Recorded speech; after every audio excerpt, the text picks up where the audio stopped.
ಮಾಹಿತಿ ಇನ್ನು ಲೋಕಲ್ ಮಾತಿನಲ್ಲಿ ಶಿಗ್ಗಾವಿ ಬೈ ಎಲೆಕ್ಷನ್ ಕಾವು ಸಿಕ್ಕಾಪಟ್ಟೆ ಜಾಸ್ತಿ ಆಗಿದೆ. ಚುನಾವಣೆ ಘೋಷಣೆಗೂ ಮೊದಲೇ ನಾಯಕರು ಪೈಪೋಟಿಗಿಳಿದಿದ್ದಾರೆ. ಬಸವರಾಜ ಬೊಮ್ಮಾಯಿ ಅವರ ಅಖಾಡಕ್ಕೆ ಯಾರು ಆಗ್ತಾರೆ ಅಧಿಪತಿ? ಕಾಂಗ್ರೆಸ್ ಬಿಜೆಪಿ ಎರಡೂ ಕಡೆ ಆಕಾಂಕ್ಷಿಗಳ ಪಟ್ಟಿ ಸಿಕ್ಕಾಪಟ್ಟೆ ಜಾಸ್ತಿ ಇದೆ.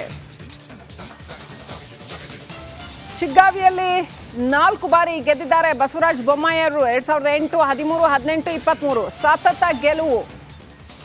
4 ಬಾರಿ ಸತತವಾಗಿ ಗೆದ್ದುಕೊಂಡು ಬಂದಿದ್ದಾರೆ. ಈಗ ಸಂಸದರಾಗಿದ್ದಾರೆ ಲೋಕಸಭಾ ಎಲೆಕ್ಷನ್ ನಿಂತು. ಶಿಗ್ಗಾವಿಯಲ್ಲಿ ಹಾಗಾದ್ರೆ ಬೊಮ್ಮಾಯಿ ಅವರ ಉತ್ತರಾಧಿಕಾರಿ ಯಾರಾಗ್ತಾರೆ? ಭರತ್ ಬೊಮ್ಮಾಯಿ ಅವರು ಎಲೆಕ್ಷನ್ ನಿಲ್ತಾರಾ? ಬಿಜೆಪಿಯಿಂದ ಭಗತ್ ಬೊಮ್ಮಾಯಿ ಹೆಸರು ಮುಂಚೂಣಿಯಲ್ಲಿದೆ. ಹಾಗೇನೆ ಮುರುಗೇಶ್ ನಿರಾಣಿ, ಶ್ರೀಕಾಂತ್ ದುಂಡಿಗೌಡರ್, ಶಶಿಧರ್ ಎಲಿಗಾರ ಅವರ ಹೆಸರುಗಳು ಕೂಡ ಇದ್ದಾವೆ. ಯಾರಿಗೆ ಟಿಕೆಟ್ ಸಿಗತ್ತೆ ಕಾದು ನೋಡಬೇಕಾಗಿದೆ. ಇನ್ನು ಕಾಂಗ್ರೆಸ್ನಲ್ಲೂ ಕೂಡ ಅಖಾಡಕ್ಕಿಳಿಯೋದಕ್ಕೆ ನಾಯಕರು ಭಾರಿ ಪೈಪೋಟಿಗಿಳಿದಿದ್ದಾರೆ. ಅಜಂಪೀರ್ ಖಾದ್ರಿ, ಸೋಮಣ್ಣ ಬೇವಿನ ಮರದ, ರಜತ್ ಉಳ್ಳಾಗಡ್ಡಿ, ಮೊಹಮ್ಮದ್ ನಲಪಾಡ್, ಸಲೀಂ ಅಹಮದ್ ಇವರೆಲ್ಲರ ಹೆಸರು ಕೂಡ ಇದೆ. ಕಾಂಗ್ರೆಸ್ನಲ್ಲಿ ದೊಡ್ಡದೊಂದು ಲಿಸ್ಟೇ ಇದೆ. ಯಾರಾಗ್ತಾರೆ ಶಿಗ್ಗಾವಿಯ ಸರ್ದಾರ? ಉತ್ತರಾಧಿಕಾರಿ ಯಾರಾಗ್ತಾರೆ ಬೊಮ್ಮಾಯಿ ಅವರಿಗೆ ಅನ್ನೋಂಥದ್ದು ಕುತೂಹಲಕ್ಕೆ ಕಾರಣ ಆಗಿದೆ. ಬೈ ಎಲೆಕ್ಷನ್ ಪಾಲಿಟಿಕ್ಸ್ ಗರಿಗೆದರಿದೆ ಶಿಗ್ಗಾವಿನಲ್ಲಿ.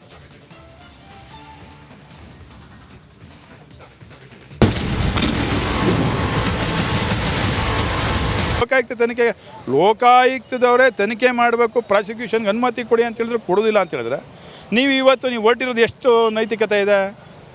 ನೀವು ಎಷ್ಟು ಪ್ರಜಾತಂತ್ರದ ವ್ಯವಸ್ಥೆಯಲ್ಲಿ ನೀವು ಕೆಲಸ ಮಾಡ್ತಾಯಿದ್ದೀರಿ? ನೀವು ಒಬ್ಬ ರಾಜ್ಯದ ಮಂತ್ರಿಗಳಾಗಿ ಕೆಲಸ ಮಾಡಿದ್ದೀರಿ, ಅನುಭವ ಇದೆ. ಯಾರೂ ನಿಮಗೆ ಗೊತ್ತಿಲ್ಲದಿರ್ತಕ್ಕಂಥ ವಿಚಾರಗಳಿಲ್ಲ. ಮೂಡಾದಲ್ಲಿ ಅರ್ಜಿ ಹಾಕಿದ್ದಾಳ ಸಿದ್ದರಾಮಯ್ಯನವರು? ಹಾಗಾದ್ರೆ ನನ್ನ ಹೆಂಡತಿ ಆದ್ರದಕ್ಕೆ ಅವಳು ಜಮೀನು ತಗೊಂಡು ಅವ್ರ ಅಣ್ಣ ಕೊಟ್ಟಿರೋದು ದಾನಕ್ಕೆ. ಅದೇ ತಪ್ಪು ಅಂತ ಹೇಳಿದ್ರೆ ಇನ್ಯಾವ ಥರ ಕೊಡಬೇಕು? ನಾವು ಯಾಕೆ ನಮ್ಮ ಜಮೀನು ವಾಪಸ್ ಕೊಡ್ರಪ್ಪ? ಸರ್, ಈಗ ಸಿದ್ದರಾಮಯ್ಯ ಅವರು ರಾಜೀನಾಮೆಗೆ ಆಗ್ರಹಿಸ್ತಾ ಇದ್ದಾರೆ ವಿರೋಧ ಪಕ್ಷಗಳು. ಮೊದಲು ಅವರ ತಟ್ಟೆಲ್ಲಿ ಬಿದ್ದಿರ್ತಕ್ಕಂಥ ಹೆಗ್ಗಣವ ನೋಡಲಿ, ನಮ್ಮ ತಟ್ಟೆಲ್ಲಿ ಬಿದ್ದಿರ್ತಕ್ಕಂಥ ನೊಣವ ನಾವು ನೋಡ್ಕೊಂಡು ಮಾಡ್ತೀವಿ. ಯಾವ ಥರ ಇದೆ ಸರ್ ಹೆಗ್ಗಣ ಬಿಡ್ತೀವಿ ಈಚೆಗೆ. ಹೆಗ್ಗಣ ದೂರು ನೀಡಲಾಗಿದೆ ಅನ್ನೋ ಆರೋಪಕ್ಕೆ ದೂರುದಾರ ಟಿ.ಜೆ. ಅಬ್ರಹಾಂ ಕೌಂಟರ್ ಕೊಟ್ಟರು. ಎಚ್.ಡಿ. ಕುಮಾರಸ್ವಾಮಿ ಯಡಿಯೂರಪ್ಪನವರ ವಿರುದ್ಧ ಕಂಪ್ಲೇಂಟ್ ಕೊಟ್ಟಾಗ ಕಾಂಗ್ರೆಸ್ನವರೇನು ಪ್ರೇರಣೆ ಕೊಟ್ಟಿದ್ರಾ ಅಂತ ಪ್ರಶ್ನೆ ಮಾಡಿದ್ರು. ಯಡಿಯೂರಪ್ಪನವ್ರ ಮೇಲೆ ಯಾರು ಕೇಸಲ್ಲಿ ಸುಪ್ರೀಂ ಕೋರ್ಟಲ್ಲಿ ಇರೋದು ಅಂದು ಆಗ ರಾಜಕೀಯ ಪ್ರೇರಣೆ ಇಲ್ಲ, ಕಾಂಗ್ರೆಸ್ ಅವರು ಪ್ರೇರಣೆ ಇರಲಿಲ್ಲ. ಯಾಕಂದ್ರೆ ಅವರಿಬ್ಬರ ಮೇಲೆ ನಾನು ಹಾಕ್ಬೇಕಾದ್ರೆ ಇವ್ರದ್ದು ಇರಬೇಕಲ್ಲ. ಇವ್ರ ಮೇಲೆ ಬಂದಾಗ ಅವ್ರ ಪ್ರೇರಣೆ ಯಾವುದು? ಇದು ನಾನು ಸುಮಾರು ವರ್ಷದಿಂದ ಕೇಳ್ತಾ ಇದ್ದೀನಿ. ಅವ್ರ ಮೇಲೆ ಹಾಕರಿ ಇವ್ರ ಪ್ರೇರಣೆ, ಇವ್ರ ಮೇಲೆ ಹಾಕರಿ ಇವ್ರ ಪ್ರೇರಣೆ. ಇದು ಅವ್ನು ಬಿಟ್ಟು ಅವ್ರು ಯಾರು, ಇವನ್ ಬಿಟ್ಟು ಇವ್ರು ಯಾರು? ತೊಂದರೆ ಇಲ್ಲಮ್ಮ.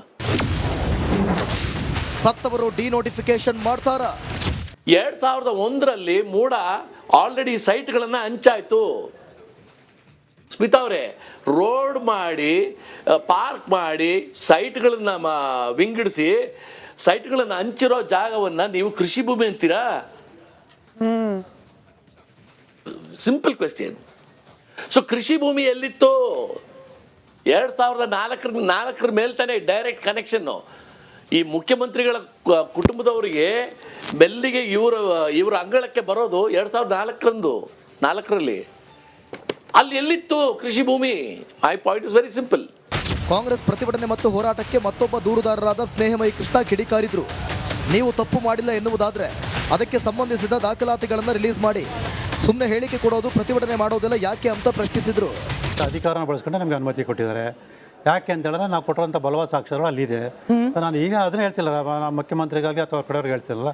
ಸೊ ನೀವು ನಾವು ಹೇಗೆ ದಾಖಲಾತಿಗಳು ಬಿಡುಗಡೆ ಮಾಡಿದ್ವಿ, ನೀವು ಅದೇ ರೀತಿ ದಾಖಲಾತಿಗಳು ಬಿಡುಗಡೆ ಮಾಡಿ. ನಾವೇನು ಆರೋಪ ಮಾಡ್ತೀವಿ ಅದು ಸುಳ್ಳು, ಅದಕ್ಕೆ ಈ ಸಂಬಂಧ ದಾಖಲಾತಿ ಇಲ್ಲಿ ಅಂತ ದಾಖಲಾತಿ ಬಿಡುಗಡೆ ಮಾಡಿ. ಸೊ ನಾವು ಅದಕ್ಕೆ ಒಪ್ಕೊಳ್ಳೋಕೆ ರೆಡಿ ಇದೀವಲ್ಲ. ದಾಖಲಾತಿ ಬಿಡುಗಡೆ ಮಾಡಿ ಸುಮ್ಮನೆ ಯಾಕೆ ಮೌಖಿಕವಾಗಿ ಈ ಥರ ಸುಳ್ಳು ಹೇಳಿಕೆಗಳನ್ನು ಕೊಡುವಂಥದ್ದು, ಪ್ರತಿಭಟನೆ ಮಾಡುವಂಥದ್ದು? ಸಿದ್ದರಾಮಯ್ಯ ರಾಜೀನಾಮೆ ಕೊಡದಿದ್ರೆ ಹೇಗೆ?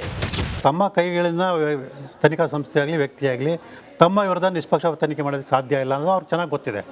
ಹಾಗಾಗಿ ಅವರು ಪ್ರಾಮಾಣಿಕವಾಗಿದ್ದರೆ ಅವರು ಯಾವುದೇ ರೀತಿ ತಪ್ಪು ಮಾಡಿಲ್ಲ ಅಂದರೆ ಕೆಲವು ದಿನಗಳ ಕಾಲ ತನಿಖೆ ಮುಗಿಯುವಂಥ ಸಮಯದವರೆಗಾದರೂ ನಾನು ಈ ಸ್ಥಾನದಲ್ಲಿ ಇರೋದಲ್ಲ, ನಾನು ರಾಜೀನಾಮೆ ಕೊಡ್ತೀನಿ, ಆರೋಪ ಸುಳ್ಳು ಅಂತ ಸಾಬೀತುಪಡಿಸಿ ಆ ನಂತರ ನಾನು ಅಧಿಕಾರಕ್ಕೆ ಬರ್ತೀನಿ ಅಂತ ಅವರು ಸ್ಪಷ್ಟವಾಗಿ ಹೇಳೋದಕ್ಕೆ ಏನು ತೊಂದರೆ ಇದೆ?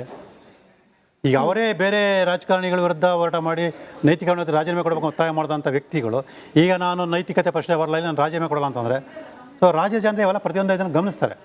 ಒಟ್ಟಿನಲ್ಲಿ ಮೂಡ ಹಗರಣ ಸರ್ಕಾರದ ಬುಡವನ್ನೇ ಅಲುಗಾಡಿಸುವಂತೆ ಮಾಡಿದೆ. ಇದನ್ನು ಮುಖ್ಯಮಂತ್ರಿ ಸಿದ್ದರಾಮಯ್ಯ ಹೇಗೆ ಎದುರಿಸ್ತಾರೆ, ಸಿಎಂ ಸವಾಲಿಗೆ ದೂರುದಾರರು ಹೇಗೆ ಪ್ರತಿ ಸವಾಲು ಹಾಕ್ತಾರೆ ಎಂಬುದು ಸದ್ಯದ ಕುತೂಹಲವಾಗಿದೆ. Bureau report, republic Kannada.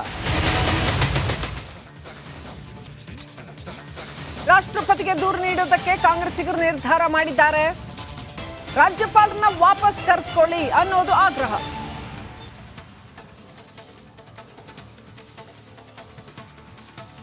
ರಾಜ್ಯದಿಂದ ವಾಪಸ್ ಕರೆಸ್ಕೊಳ್ಳಿ ರಾಜ್ಯಪಾಲರನ್ನ, ಅವರು ಸಂವಿಧಾನಿಕ ಹುದ್ದೆಯನ್ನ ದುರುಪಯೋಗ ಪಡಿಸ್ಕೊಳ್ತಾ ಇದ್ದಾರೆ ಅನ್ನೋದು ಕಾಂಗ್ರೆಸ್ ನಾಯಕರ ಆರೋಪ.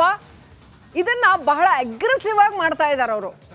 ಮೊದಲು ರಾಜ್ಯಪಾಲರನ್ನ ವಾಪಸ್ ಕರೆಸ್ಕೊಳ್ಳಿ ಅಂತ ದೊಡ್ಡದಾಗಿ ಆಕ್ರೋಶ ವ್ಯಕ್ತಪಡಿಸ್ತಾ ಇದ್ದಾರೆ, ಪ್ರತಿಭಟನೆ ಮಾಡ್ತಾ ಇದ್ದಾರೆ. ಇದು ಮೊದಲನೇ ಆಯಾಮ.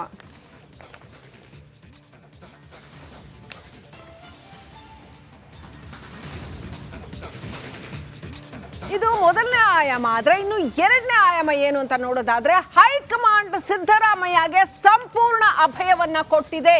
ನಾವಿದ್ದೀವಿ, ನೀವೇ ಹೆದರ್ಕೊಬೇಕಾಗಿಲ್ಲ, ಯಾವುದೇ ಕಾರಣಕ್ಕೂ ನಿಮ್ ಕೈ ಬಿಡೋದಿಲ್ಲ ಅಂತ ಹೈಕಮಾಂಡ್ ಸಿಎಂ ಸಿದ್ದರಾಮಯ್ಯಗೆ ಸಂಪೂರ್ಣ ಅಭಯ ಕೊಟ್ಟಿದೆ ಅಂತ ಹೇಳಲಾಗ್ತಾ ಇದೆ. ಸಂಪೂರ್ಣವಾಗಿ ಸಪೋರ್ಟ್ ಮಾಡ್ತಾ ಇದ್ದಾರೆ ಹೈಕಮಾಂಡ್ ನಾಯಕರು ಸಿದ್ದರಾಮಯ್ಯ ಅವ್ರನ್ನ. ಶತಾಯ ಗತಾಯ ಸಿಎಂ ರಕ್ಷಣೆಗೆ ನಿಲ್ತೀವಿ ಅಂತ ಟೊಂಕ ಕಟ್ಟಿ ನಿಂತಿದ್ದಾರೆ. ಅದು ರಣದೀಪ್ ಸಿಂಗ್ ಸುರ್ಜೇವಾಲಾ ಇರ್ಬೋದು ಅಥವಾ ರಾಹುಲ್ ಗಾಂಧಿ ಇರ್ಬೋದು, ಇನ್ನು ಅನೇಕ ಕಾಂಗ್ರೆಸ್ನ ಹೈಕಮಾಂಡ್ ನಾಯಕರುಗಳು ಎಲ್ಲರೂ ಕೂಡ ಸಿದ್ದರಾಮಯ್ಯ ಅವ್ರನ್ನ ಬಹಳ ಸ್ಟ್ರಾಂಗ್ ಆಗಿ ಸಮರ್ಥಿಸ್ಕೊಳ್ತಾ ಇದ್ದಾರೆ.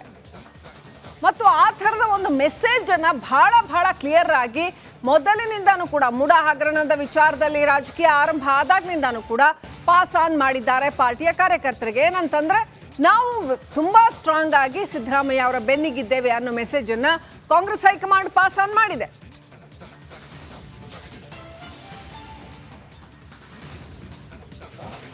ಸೊ ಹೈಕಮಾಂಡ್ನ ಈ ನಿಲುವು ಸಿದ್ದರಾಮಯ್ಯ ಅವರಿಗೆ ಭರ್ಜರಿ ಶಕ್ತಿ ತುಂಬಿದೆ. ಇಡೀ ಒಂದು ಘಟನೆಯನ್ನ ಅವ್ರಿಗೆ ಎದುರಿಸೋದಕ್ಕೆ ಶಕ್ತಿ, ನೈತಿಕ ಸ್ಥೈರ್ಯ ಇದೆಲ್ಲವೂ ಬಂದಿದೆ.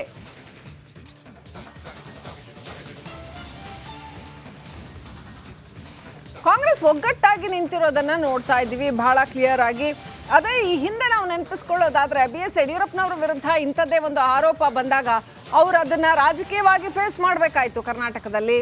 ಈಗ ಕಾಂಗ್ರೆಸ್ನಲ್ಲಿ ಸ್ವಲ್ಪ ವಿಶೇಷ ಏನು ಅಂತಂದ್ರೆ, ಹೈಕಮಾಂಡ್ ಸಾಲಿಡ್ ಆಗಿ ತಮ್ಮ ಸಪೋರ್ಟ್ ಅನ್ನ ಎಕ್ಸ್ಪ್ರೆಸ್ ಮಾಡಿದೆ.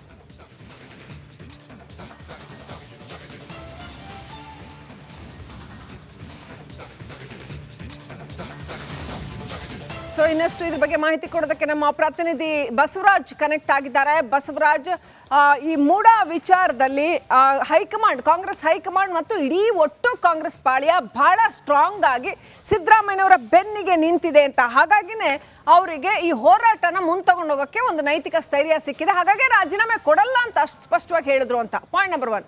ಪಾಯಿಂಟ್ ನಂಬರ್ 2, ರಾಜ್ಯಪಾಲರನ್ನು ವಾಪಸ್ ಕರೆಸಿಕೊಳ್ಳಿ ಅಂತ ಏನು ಹೋರಾಟ ಮಾಡ್ತಾ ಇದ್ದಾರಲ್ಲ, ಅದು ಯಾವ ಆಧಾರದ ಮೇಲೆ ಹಂಗೆ ಹೋರಾಟ ಮಾಡಕ್ ಬರುತ್ತಾ? ಅದಕ್ಕೆ ಸಂವಿಧಾನ ಏನು ಹೇಳುತ್ತೆ?